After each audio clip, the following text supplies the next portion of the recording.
তো চলো বন্ধুরা, আবারও চলে আসলাম মা অন্নপূর্ণা রান্নাঘরে রান্নাবান্না নিয়ে। তো সবাই কেমন আছো? আশা করি ভালো আছো। তো আমিও ভালো আছি। তো চলো আজকে কি রান্না হবে তোমাদেরকে দেখাতে থাকি। তো আজকে হবে কুমড়ো শাক ভাজা। তো কুমড়ো শাক ভাজার জন্য রসুন আর কাঁচা লঙ্কা কেটে রেখে হবে চিকেন। তো চিকেনের জন্য সব কেটে রেখেছি, টমেটো, কাঁচা লঙ্কা, পেঁয়াজ, আলু, এখানে আদা রসুন কেটে রেখেছি, এখানে দই দেবো, আর এখানে সমস্ত মশলা যা যা লাগে সব নিয়ে রেখেছি। তো মাংসটা ম্যারিনেট করে নেবো, তোমরা দেখতে থাকো। তো দিয়ে দিলাম পেঁয়াজ, কাঁচা লঙ্কা, টমেটো, দিয়ে দিলাম আদা রসুন বাটা। আর এখানে যে মশলাগুলো আছে সব ধনে গুঁড়ো, জিরে গুঁড়ো, চিনি, নুন, হলুদ গুঁড়ো, লঙ্কা গুঁড়ো, দুটো তেজপাতা সব দিয়ে দিলাম দইটা, দিয়ে দেবো সর্ষের তেল। ওটা ম্যারিনেট করে 8 ঘন্টা মতো রেখে দেবো। তো গ্যাস জ্বালিয়ে শাকটা বসিয়ে দিয়েছি, শাকটা একটু সিদ্ধ করে নেবো নুন আর হলুদ দিয়ে দেবো সামান্য একটু জল, ঢাকা দিয়ে সিদ্ধ করে নেবো। চলো শাকটা সিদ্ধ হোক।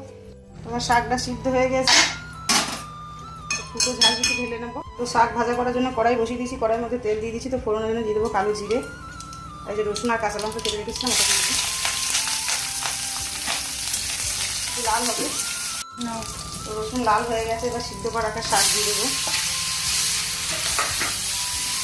একটু অল্প করে নুন, সিদ্ধ করার সময় নুন দেওয়া ছিল, আর দিয়ে দেবো চিনি। একটু ভাজা হবে শাকটা। তো চলো আমার শাক ভাজা হয়ে গেছে, নামিয়ে নেবো এবার। তো মাংস আলু ভাজার জন্য আমি কড়াই বসিয়ে দিচ্ছি, কড়াইয়ের মধ্যে তেল দিয়ে দিচ্ছি। তো আলুগুলো এবার দিয়ে দেবো, দিয়ে দেবো নুন, একটু ঢাকা দিয়ে ভেজে নেবো আলুটা। তো আমার আলু ভাজা হয়ে গেছে, মাঝে একটা নেড়ে দিয়েছিলাম। তো আলুটা তুলে নেবো। তেলে তো ম্যারিনেট করা ছিল, তো সেই আলু ভাজা তেলের মধ্যেই দিয়ে দিলাম ম্যারিনেট করা মাংস।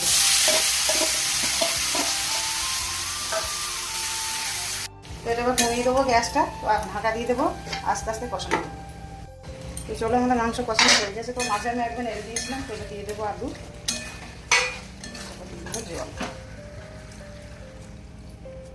ঢাকা চাপা দিয়ে কিছুক্ষণ হয়ে গেলে দিয়ে দেবো, ঢাকা দিয়ে দেবো।